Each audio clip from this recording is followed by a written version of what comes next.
Good morning students. आज मैं आपको पास्ट इंडेफिनिट टेंस कराऊंगा जो पार्ट नंबर 5 है। इससे पहले हम 4 पार्ट करवा चुके हैं। Present indefinite tense, present continuous tense, present perfect tense, present perfect continuous tense. ये हमारे 4 हो चुके हैं। आज हमने स्टार्ट किया past indefinite tense. First of all हम इसकी हिंदी में पहचान देखेंगे। इस काल के वाक्य के अंत में ता, था, ती, थी, ते, थे या आ, ई आदि आते हैं।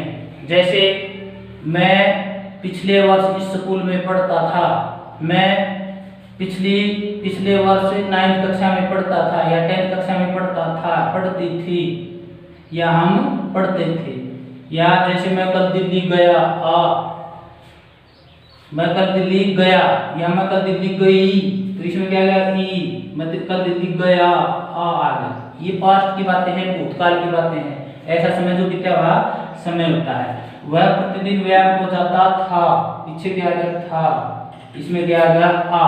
तो ये हिंदी में पहचान है इसकी। तो फॉर्मेशन ऑफ सेंटेंसेस, इसके वाक्यों की रचना हम किस प्रकार करते हैं। सिंपल सेंटेंस के लिए सबसे पहले फर्स्ट ऑफ ऑल सब्जेक्ट, उसके बाद वर्ब की सेकंड फॉर्म, उसके बाद ऑब्जेक्ट। सबसे पहले सब्जेक्ट यानी कि कर्ता, वर्ब की कौन सी दशा, दूसरी, वर्ब की दूसरी दशा, दूसरी अवस्था यानी कि सेकंड फॉर्म का प्रयोग करेंगे। और ऑब्जेक्ट केवल और केवल पास्ट इंडेफिनिट टेंस ऐसा है जिसके अंदर वर्ब की सेकंड फॉर्म का प्रयोग करते हैं। अन्य किसी भी टेंस में वर्ब की सेकंड फॉर्म का प्रयोग नहीं होता। केवल और केवल पास्ट इंडेफिनिट टेंस में हम वर्ब की सेकंड फॉर्म का प्रयोग करते हैं। और वह भी सिर्फ सिंपल सेंटेंसेस में, इसमें सिंपल सेंटेंसेस में होगा। उसके बाद नेगेटिव सेंटेंस, इसमें सब्जेक्ट, उसके बाद डिड नोट का प्रयोग करेंगे। किसका प्रयोग करेंगे, डिड नोट का। उसके बाद वर्ब की फर्स्ट फॉर्म और plus object. Subject, did note, verb की फर्स्ट फॉर्म और ऑब्जेक्ट। ये जो डिड है ना, डिड ये भी वर्ब की सेकंड फॉर्म होती है। उसके बाद हम वर्ब की फर्स्ट फॉर्म लगाएंगे क्योंकि यहाँ डिड आ गया। डिड क्या है, डिड भी एक सेकंड फॉर्म ही है। जैसे कि डू, डिड और डन, डू, डिड, डन। तो डिड क्या है, सेकंड फॉर्म है।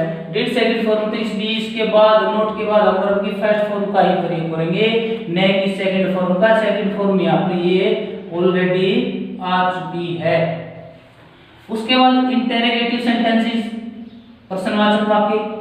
इसमें सब्जेक्ट से पहले हम डिड का प्रयोग करेंगे। फर्स्ट ऑफ ऑल सब्जेक्ट से पहले किसका प्रयोग, डिड का प्रयोग। उसके बाद सब्जेक्ट, सब्जेक्ट के बाद वर्ब की फर्स्ट फॉर्म, क्रिया की पहली अवस्था। उसके बाद ऑब्जेक्ट प्लस क्वेश्चन मार्क, प्रश्नवाचक चिन्ह।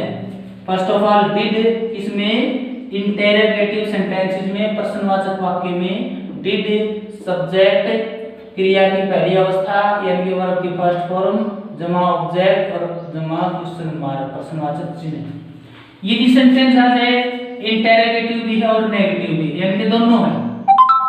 इंटरोगेटिव भी होगा, नेगेटिव भी होगा। तो उसमें हम किसका प्रयोग करेंगे, पहले हम किसका प्रयोग करेंगे, डिड का।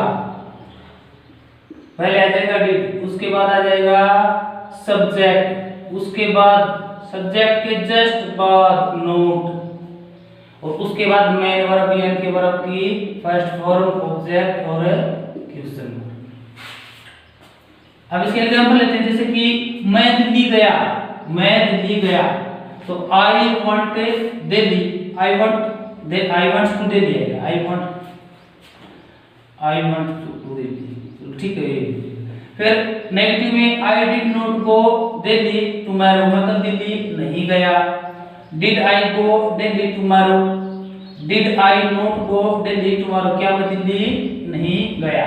तो ये इसका था formation of sentences. I want to Delhi tomorrow, ठीक है। I did not go to Delhi tomorrow,